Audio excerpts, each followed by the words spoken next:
Hello everyone, mutual fund course first ఎపిసోడ్కి స్వాగతం. మన తెలుగు రాష్ట్రాల్లో ఉండే ప్రతి ఒక్కరిలో ఫైనాన్షియల్గా అవేర్నెస్ తీసుకురావడం మా ప్రయత్నం.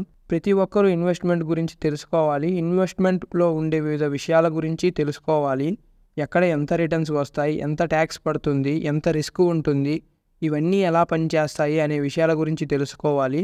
అలానే స్టాక్ మార్కెట్ అనేది ఎలా పనిచేస్తుంది, మ్యూచువల్ ఫండ్స్ ఎలా వర్క్ అవుతాయి, అందులో మనకి రిస్క్ ఎలా ఉంటుంది, మనకు ఎంత రిటర్న్స్ వస్తాయి, బాండ్స్ ఎలా వర్క్ అవుతాయి, బాండ్స్ మార్కెట్లో మనకి రిస్క్ ఎలా ఉంటుంది, బాండ్స్ మార్కెట్లో మనకి రిటర్న్స్ అనేవి ఎలా ఉంటాయి, స్టాక్ మార్కెట్లో ట్యాక్సేషన్ అనేది ఎలా ఉంటుంది, మ్యూచువల్ ఫండ్స్లో ట్యాక్సేషన్ ఎలా ఉంటుంది, ఇవన్నీ తెలుసుకోవాలి. అలానే మన తెలుగు రాష్ట్రాల్లో ఉండే చాలా వారికి ఇన్ఫ్లేషన్ గురించి తెలిసి ఉండదు. వాళ్ళకి తెలియదు ఇన్ఫ్లేషన్ రేట్ ఎంత నడుస్తుంది, వాళ్ళ డబ్బుల యొక్క వాల్యూ ఎలా తగ్గుతుంది, అలానే వారి డబ్బు పైన ఇంపాక్ట్ ఎలా పడుతుంది అని తెలిసి ఉండదు. ఈ అన్ని ప్రాబ్లమ్స్ని సాల్వ్ చేయడానికి, అలానే మన వాళ్ళలో ఫైనాన్షియల్గా అవేర్నెస్ తీసుకురావడం కోసం మేము ఎన్నో ప్రయత్నాలను చేస్తూ ఉన్నాం. ఈ కోర్స్ వీడియోస్ కూడా ఈ మిషన్లో ఒక భాగమే. సరే, మనం మొదటగా తెలుసుకుందాం మ్యూచువల్ ఫండ్స్ ఎలా పనిచేస్తుందో.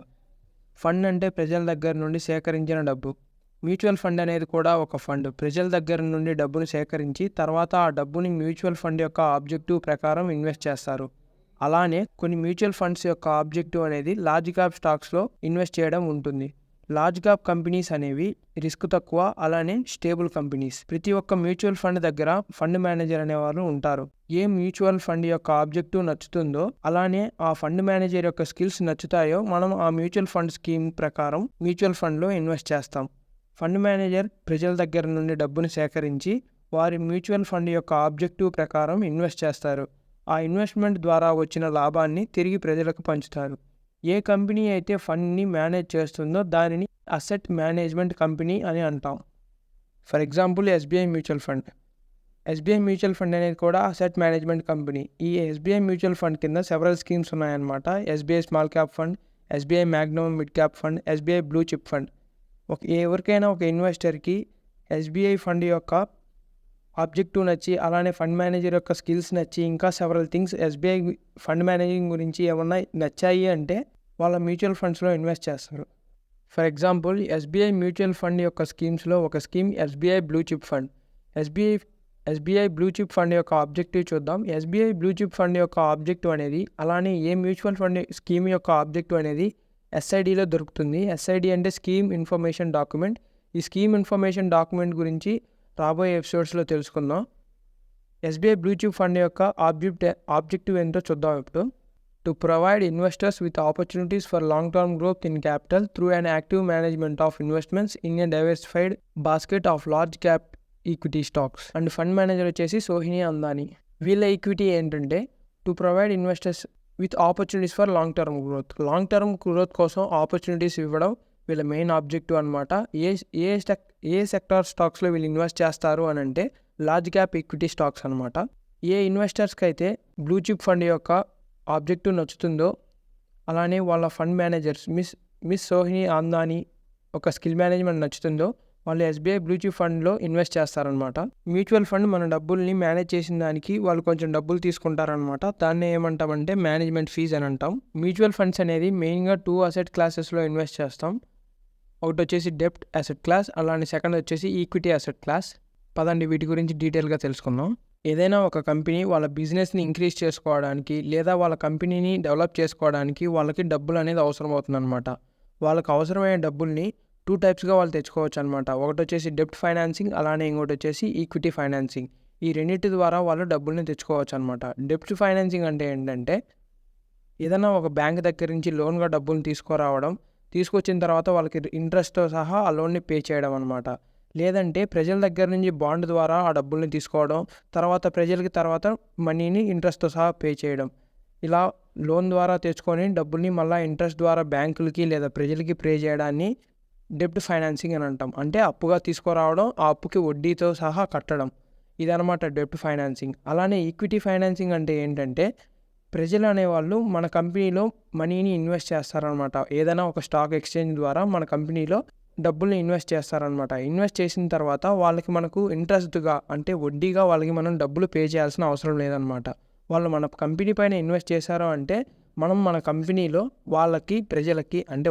ప్రజలకి మన కంపెనీలో ఉండే పార్ట్నర్షిప్ వాళ్ళకి ఇస్తామన్నమాట. ఎయిదర్ లాస్ వచ్చినా వాళ్ళు తీసుకోవాల్సి వస్తుంది మన కంపెనీ నుంచి, ప్రాఫిట్స్ వచ్చినా వాళ్ళకి వెళ్తుందన్నమాట. ఇది ఈక్విటీ ఫైనాన్సింగ్. డెప్ట్ ఫైనాన్సింగ్ అండ్ ఈక్విటీ ఫైనాన్సింగ్ ఈ రెండు ఇవన్నమాట.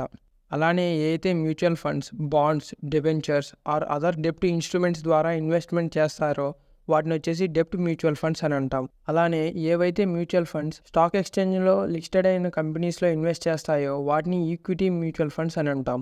అలానే డెప్ట్ మ్యూచువల్ ఫండ్ అలానే ఈక్విటీ మ్యూచువల్ ఫండ్ గురించి సెవరల్ టైప్స్ ఉంటాయి. అవి మనం నెక్స్ట్ వీడియోలో మాట్లాడుకుందాం.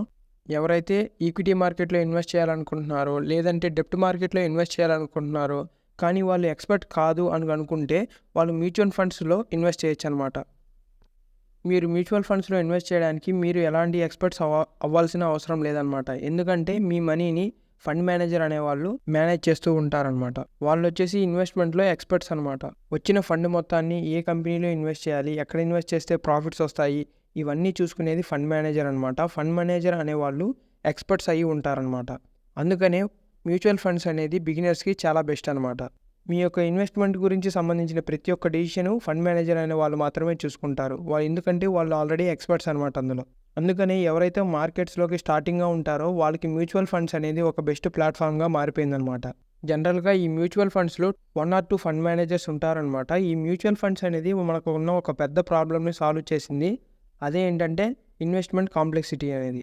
ఎవరైతే స్టాక్ మార్కెట్లో ఎక్స్పర్ట్స్ కాదో కానీ ఇన్వెస్ట్మెంట్ చేయాలనుకుంటున్నారో, ఎవరికైతే టైం లేదో టెక్నికల్ అనాలిసిస్ చేసి స్టాక్స్ని ఎత్తుక్కోవడానికి ఇవన్నీ చేయడానికి వాళ్ళకి ఎవరికైతే టైం లేదో వాళ్ళకి మ్యూచువల్ ఫండ్స్ అనేది ఒక బెస్ట్ ప్లాట్ఫామ్గా మారిపోయిందనమాట. ఎవరైతే స్టాక్ మార్కెట్లో ఇన్వెస్ట్ చేయాలనుకుంటున్నారో కానీ వాళ్ళు స్టాక్ మార్కెట్లో ఎక్స్పర్ట్స్ కాదో వాళ్ళు ఈక్విటీ మ్యూచువల్ ఫండ్లో డైరెక్ట్గా ఇన్వెస్ట్ చేయొచ్చు అనమాట. మీరు ఇన్వెస్ట్ చేసిన మనీని మీ ఫండ్ మేనేజర్ అనేవాళ్ళు ఈక్విటీ మార్కెట్లో ఇన్వెస్ట్ చేసేసి వాళ్ళకు వచ్చిన ప్రాఫిట్స్ని మీకు ఇస్తారనమాట. అలానే సిమిలర్గా ఎవరైతే డెప్ట్ మార్కెట్లో ఇన్వెస్ట్ చేయాలనుకుంటున్నారో కానీ వాళ్ళకి ఆ ప్రాసెస్ అంతా తెలియదు అని అనుకుంటారో వాళ్ళు డైరెక్ట్గా డెప్ట్ మ్యూచువల్ ఫండ్లో ఇన్వెస్ట్ చేయొచ్చు అనమాట. మీ ఫండ్ మేనేజర్ అనేవాళ్ళు మీరు ఇచ్చిన ఫండ్ని డెప్ట్ మార్కెట్లో ఇన్వెస్ట్ చేసేసి తర్వాత మీకు వచ్చిన ప్రాఫిట్స్ని ఇస్తారనమాట. ఇలాగా మ్యూచువల్ ఫండ్స్ అనేది ఇన్వెస్ట్మెంట్స్ని ఈజీ చేసేసింది అనమాట. ఇప్పుడు మనకు వచ్చే డౌట్స్ చూద్దాం. మనం లాస్ట్ 1 or 2 years నుంచి ఈ అడ్వర్టైజ్మెంట్ని వింటూనే ఉంటాం. మ్యూచువల్ ఫండ్స్ సహీ హే, మ్యూచువల్ ఫండ్స్ నిజమే మరి అని. మ్యూచువల్ ఫండ్స్ ప్రతి ఒక్కరికి నిజమేనా అని అంటే కాదు. ఎందుకంటే మీరు ఎవరైతే మ్యూచువల్ ఫండ్లో ఇన్వెస్ట్మెంట్ చేయాలనుకుంటున్నారో వాళ్ళలో కొంచెమైనా నాలెడ్జ్ ఉండాలన్నమాట. ఆ నాలెడ్జ్ని మనం వచ్చే ఈ సిరీస్లో మొత్తంగా ఎర్న్ చేసుకుందాం. ఆల్మోస్ట్ ఇండియాలో 2000+ మ్యూచువల్ ఫండ్ స్కీమ్స్ ఉన్నాయన్నమాట. వీటిల్లో మనకి మన రిక్వైర్మెంట్స్ని మ్యాచ్ అవుతూ ఏ స్కీమ్స్ మ్యాచ్ అవుతున్నాయి, వాటిల్లో మనకి ఏ అయితే బెస్ట్ అనాలిసిస్ చేసి మనకు ప్రాఫిట్స్ ఇవ్వగలవు, ఇలా అనాలిసిస్ చేసుకొని మనం మంచి మ్యూచువల్ ఫండ్స్లో ఇన్వెస్ట్ చేసుకోవాలన్నమాట. మనకి ఏ ఫండ్ మేనేజర్ బెటర్గా ఉన్నాడు, ఈ మ్యూచువల్ ఫండ్లో మనకి ప్రాఫిట్ ప్రాబిలిటీ ఎంత ఉంది, ఇవన్నీ అనాలిసిస్ చేసుకొని మనం మ్యూచువల్ ఫండ్స్లో ఇన్వెస్ట్ చేసుకోవాలన్నమాట. మీరు ఎవరైతే బిగినింగ్గా మ్యూచువల్ ఫండ్స్లో ఇన్వెస్ట్మెంట్ చేయాలనుకుంటున్నారో వాళ్ళందరూ ఈ మ్యూచువల్ ఫండ్స్ అనేది ఎలా రన్ అవుతుంది, ఏ స్కీమ్స్లో ఇన్వెస్ట్ చేస్తే మంచి రిటర్న్స్ వస్తాయి, ఇవన్నీ తెలుసుకోవాలన్నమాట. ఇవన్నీ తెలుసుకోకుండా కళ్ళు మూసుకొని మీరు ఇన్వెస్ట్ చేయకూడదు అనమాట. మీరు దీనికోసం కూడా అనాలిసిస్ చేయాల్సి వస్తుందన్నమాట. ఈ అనాలిసిస్ అనేది స్టాక్ మార్కెట్ కోసం చేయాల్సిన అనాలిసిస్ అంత డిఫికల్ట్ ఉండదన్నమాట, చాలా ఈజీగా ఉంటుంది. అలానే సెకండ్ డౌట్ మనకు వచ్చేది ఏంటంటే మ్యూచువల్ ఫండ్స్లో మనకు ఫిక్స్డ్ రిటర్న్స్ అనేవి ఉంటాయా? దానికి ఆన్సర్ వచ్చేసి మ్యూచువల్ ఫండ్స్లో మీకు ఫిక్స్డ్ రిటర్న్స్ అనేవి ఉండవు అనమాట. మీరు మ్యూచువల్ ఫండ్స్లో ఇన్వెస్ట్ చేసే ముందుగానే మోడరేట్ రిస్క్, హై రిస్క్, లో రిస్క్ ఇవన్నీ చూసుకొని ఇన్వెస్ట్ చేయాలన్నమాట. వీటికి అనుకూలంగా మీకు మీ ప్రాఫిట్స్ అనేటివి వస్తూ ఉంటాయి అన్నమాట. వీటి గురించి మనం ఫర్దర్గా వచ్చే ఎపిసోడ్స్లో చాలా నీట్గా డీటెయిల్గా తెలుసుకుందాం. దీంతో మన ఫస్ట్ ఎపిసోడ్ అనేది కంప్లీట్ అవుతుందన్నమాట. అలానే మీరు ఎవరైనా స్టాక్ మార్కెట్లో ఫండమెంటల్ అనాలిసిస్ గురించి నేర్చుకోవాలి అని అనుకుంటున్నారంటే డిస్క్రిప్షన్లో నేను ఫండమెంటల్ అనాలిసిస్ యొక్క ప్లేలిస్ట్ లింక్ ఇస్తానన్నమాట. ఆ ప్లేలిస్ట్ని ఒకసారి వాచ్ చేయండి. మీరు ఫండమెంటల్ అనాలిసిస్ గురించి బేసిక్ నుండి అడ్వాన్స్ లెవెల్ వరకు ప్రతి ఒక్కటి మీరు అక్కడ నేర్చుకోవచ్చు అనమాట. అలానే మీకు కిందగా ఒక వెబ్సైట్ లింక్ అనేది ఇస్తాను అనమాట. ఆ వెబ్సైట్లో వచ్చేసి A to Z ట్రేడింగ్కి సంబంధించిన A to Z PDF అందులో మీకు దొరుకుతుంది అనమాట. స్టాక్ మార్కెట్ బేసిక్స్ నుంచి అడ్వాన్స్ లెవెల్ వరకు. అలానే మీకు అక్కడే సైకాలజీ బుక్స్ కానీ దొరుకుతాయన్నమాట. ఆ వెబ్సైట్ని కానీ ఒకసారి విజిట్ చేసేసి బుక్స్ని డౌన్లోడ్ చేసుకొని రీడ్ చేసుకోవడానికి ట్రై చేయండి. ఓకే, మళ్ళీ కలుద్దాం సెకండ్ ఎపిసోడ్లో.